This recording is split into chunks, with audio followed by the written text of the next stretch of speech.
You guys, I'm with Brian Hoyer. Do you remember him from Shielded Healing? I had him on the Wise Traditions podcast. We happened to be hanging out in Florida together, and I was like, dude, you have to talk to us about light, because we all know about, or many of us know about, non-native electromagnetic frequencies in terms of radiation from cell towers, our devices, but we don't think about light and light hygiene. So talk to us a little bit about what we need to know. That was kind of broad, but go for it. So with artificial light, it's one of the 6 types of EMF stressors that we test for when we come into someone's home. And we're looking for basically to match nature. The sun is our guide as far as light, and also fire. So we're looking at what is the spectrum of light that we have in people's homes, and does it flicker, and does it cause dirty electricity? And do you hear that little hum? Because he has his devices here, and he's going to show us exactly how we can measure it and understand it. So this one measures flicker. It has, you can hear the little infrared actually coming from the phone, but this is a solar panel that receives light transmissions. And so you can hear the modulation of the light, that buzzing sound. Yes. When you put it down, it softens. This one's every 2 seconds, it's measuring the spectrum. So you can see here, this hump means that that's a LED, and then there's almost no infrared here. Mm-hmm. There's a little bit because there's an incandescent light over this direction that I'm going to show you guys later. And then this one measures the power from 1,000 nanometers to 1,700 nanometers, which is the end of this spectrum over here. It kind of keeps going. And so this one measures the power of that, which is what we get from the sun, and also incandescent halogen light bulbs. So it's just kind of profound that we're not getting anything in here right now, because we have all LED lights in here. So a lot of people use LED lights because I don't even know if they're selling incandescent bulbs in the stores right now. Yeah, a lot of stores have stopped selling them. You can still get them online, and there's some loopholes with the ban that they have going on that we're figuring out how to get around a lot of that.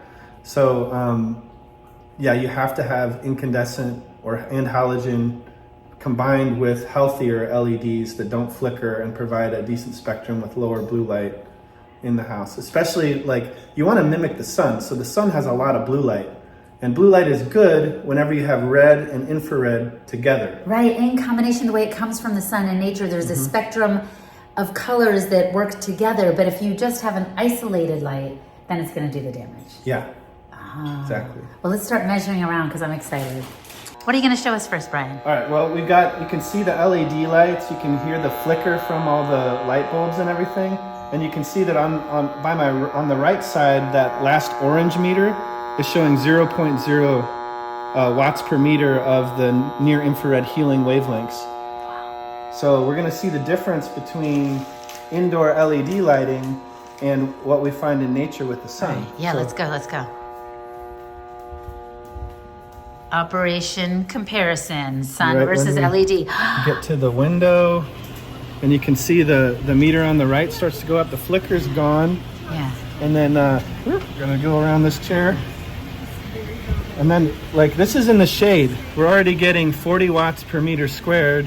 And look at all that infrared we're getting that's reflected off of this white building. It's pretty incredible. Wow. Now watch the orange meter when we go into the direct sunlight. Okay.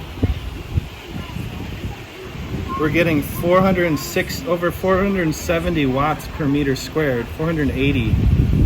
So those are all mitochondrial stimulating, healing wavelengths that help prevent sunburn, and it actually induces your mitochondria to produce subcellular melatonin. They just discovered this in 2019.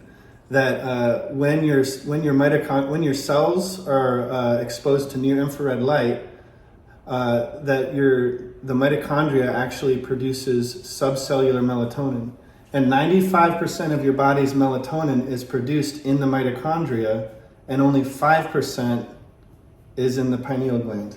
Okay, and what does that subcellular melatonin do for us? It's like you're a cooling engine for the cell and for the mitochondria. So it acts as an antioxidant. Oh. It's like the #1 antioxidant in the human body. So, and it's not a sleep hormone when it's used that way. So only 5% of your body's melatonin, when it's secreted from the pineal gland, that's what's used as a sleep hormone and a brain antioxidant.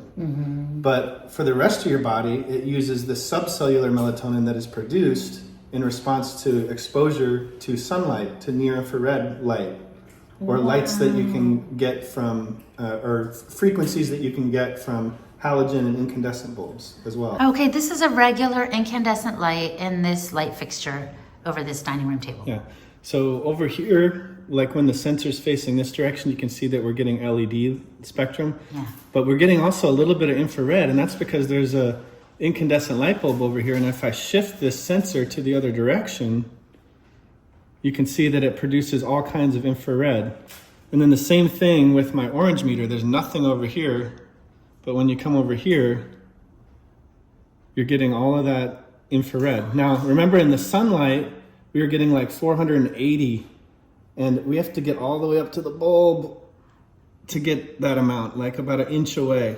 So you're saying I need to be like this next to the bulb to get that anything close to what the sun offers me. Yeah.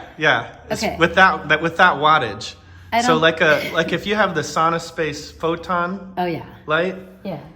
you can be at a therapeutic distance away, and it would be fine. That's different. But I'm not going to be reading a book or eating my meal that close. So big difference. Right. Thank you, Brian. Really You're appreciate welcome. it. Yep.